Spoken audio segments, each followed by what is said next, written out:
আজকে থেকে আমার ডিউটি শুরু হয়ে গেছে। টানা এক সপ্তাহ পরে আজকে ডিউটিতে যাচ্ছে।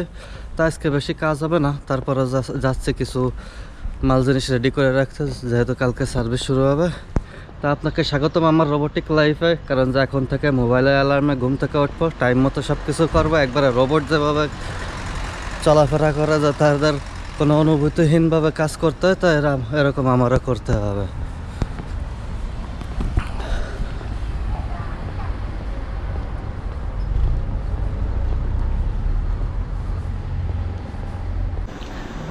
যেমন আপনাদের বলছি, এই দেখেন রেস্টুরেন্ট ফাঁকা, কেউ নাই, আমি আর নাইম ভাইয়া আছি। তা আজকে আমাদের কিছু ডেজার্ট হবে, এটার আছে পান্না কর্তার জন্য রেডি হচ্ছে। আর সাথে আমার যে স্পেশাল টমেটো সস, এই টমেটো সস হবে, তো সেই কারণে আমি এই জায়গায় পেঁয়াজ চলতেছি। তা আমাদের দিনটা শুরু হচ্ছে এইভাবে, একবারে ফাঁকা কিচেন, আমি আর নাইম ভাইয়া আস্তে আস্তে ওই সাইড দিয়ে ডেজার্টের দিকে আগাবে, আর আমি বাদ বাকিগুলো আগাবো।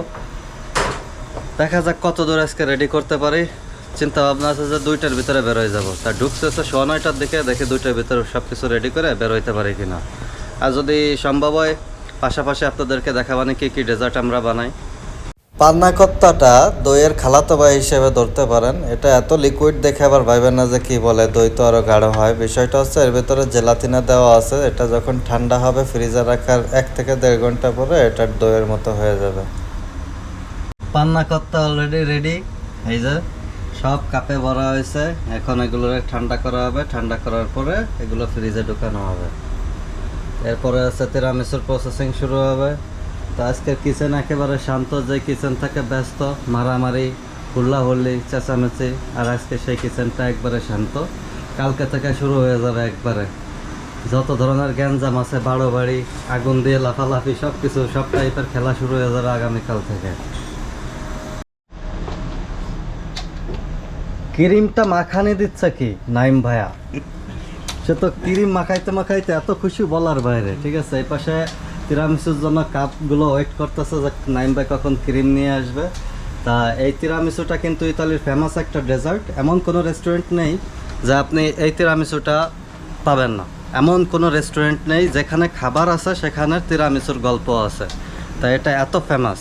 তা এখন এই ক্রিমটা দিবে, ওই কাপের ভিতরে কফি আছে, আর এটাকে সাভোয়ার দি বলে, মানে তিরামিসুর যে বিস্কিট, সেই বিস্কিটটা দিয়ে সুন্দর করে লেয়ার লেয়ার করে দেবে। তারপরে মনে করেন যে আমাদের বস, যে রেস্টুরেন্টের মালিক, সে খালি কাস্টমারের সাথে টাকা নেবে, টাকা, ইউরো ইউরো ইউরো। বিসমিল্লাহ বলে শুরু করলাম তিরামিসু রেডি করতে। তা বেচারাটাকে কিছু ইউরো কামাইতে সাহায্য করি, আর সেই জায়গাতে তো সেই ইউরো কামাইলে পরে মাস শেষে আমাকেও ভাগ দেবে, না হলে কোথা থেকে সে দেবে। তা তিরামিসুর কাজ চলতেছে, অনেকগুলো চলে আসে। দেখেন ফার্স্ট লেয়ার দেওয়া হয়ে গেছে, আর ওইগুলো কিন্তু এখনও লেয়ার করা হয়নি। পৃথিবীর সবচাইতে ভয়ঙ্কর যুদ্ধ হচ্ছে নিজের মনকে কন্ট্রোল করা। বাস্তবিকভাবে জীবন কিন্তু অনেক সুন্দর যদি আপনার পকেটে থাকে টাকা, আর আপনার খুশির পেছনে খরচ করতে যদি আপনার না করা লাগে কোনো চিন্তা। ঠিক আছে, যে আপনার একটা জিনিসে খুশি লাগতেছে, কিন্তু আপনি চিন্তা করতেছেন যে আমার পকেটে টাকা আছে বা ফুরিয়ে যাওয়ার ভয় আছে, তখন আবার আপনার জীবনটা সুন্দর না। যদি আপনি নিশ্চিন্তায় আপনার যে টাকা আছে, এটা যদি আপনার ফেলিসিতা মানে খুশির পিছনে যদি আপনি খরচ করতে পারেন না, তাহলে জীবনটা অরিজিনালি অনেক সুন্দর। এই যে মনে করেন যে 1 সপ্তাহ পরে কাজে গেছি, কাজ থেকে আমি এখন বাসায় ব্যাক করতেছি। কিন্তু এই বিগত 1 সপ্তাহ যে আমি বাসায় রয়েছি বা ঈদ করছি, এই দিনগুলো যে কিভাবে চলে গেছে কল্পনার বাইরে। তাই যে বলে না যে সুখের সময়গুলো স্বপ্নের মতোই চলে যায়, তা বিষয়টা অরিজিনালি সত্য। বিষয়টা কি, আবহাওয়া তো মনে করেন যে ফাজলামতি করে আমার সাথে। তা আমি যে বলতেছি এর কারণ আছে, কারণটা হচ্ছে দেখেন আজকের আবহাওয়া দেখছেন, মানে এখন বাজে হচ্ছে 4টে বা 4টে সামথিং হবে। দেন আমি এক্স্যাক্টলি বলতেছি, চলো ঘড়ি দেখে আসি বাজার ভিতর। এখন বাজে হচ্ছে 4:37 এক্স্যাক্ট টাইম। তা গতকালকে যখন বাইরে ঘুরতে গেছি, তখন 2:30টার সময় মনে করেন যে রোদ নাই, আর যে বাতাসে যে ঠান্ডা, মনে হচ্ছে যে হাত পাও কান সব কিছু কাইটে যাচ্ছে, এরকম একটা অবস্থা। বরফ, একবারে বরফ বাতাস। আর তো সাগরের কাছে, তখন তো বোঝেন যে হালকা ঠান্ডা বাতাস হইলে কেমনটা লাগে। আর আজকে দেখেন, আজকে আমার কাজ শুরু হয়ে গেছে, আর মনে করেন যে এই যে খিল খিল করে হাসতেছে রোদ্রে। তো এইগুলো কি একটা বিতলামতি না, মানে ফাজলামতি না? এটা তো বোঝার দরকার আছে যে না, আমার কাজ শেষ, কাজ শুরু হয়ে যাচ্ছে, ছুটি শেষ, তাই একদিনের জন্য হলে আমার একটু সুযোগ দেওয়ার দরকার ছিল না, একটু ঘোরাঘুরি, মন ভরে একটু ঘোরাঘুরি করার জন্য। যাই হোক, কাজের থেকে আসলাম, এখন ফ্রেশ হব।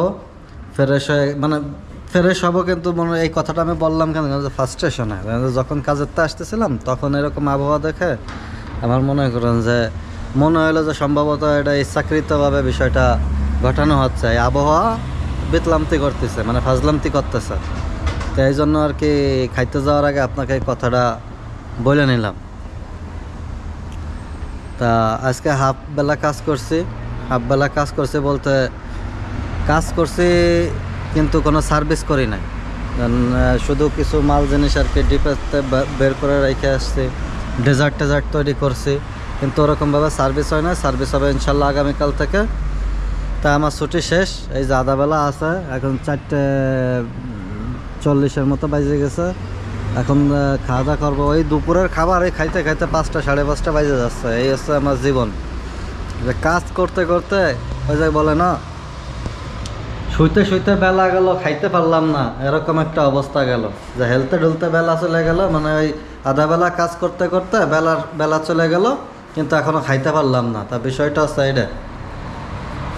তো এখন খাবো, খায়া হালকা রেস্ট নেব, রেস্ট নিয়ে তারপরে আবার দেখি যদি এরকম আবহাওয়া থাকে, বা যদি রৌদ্র থাকে, রোদ না থাকলে, যদি বাতাস না থাকে, তাহলে রাত্রে একটু বা সন্ধ্যার সময় একটু হাঁটতে বেরোবো।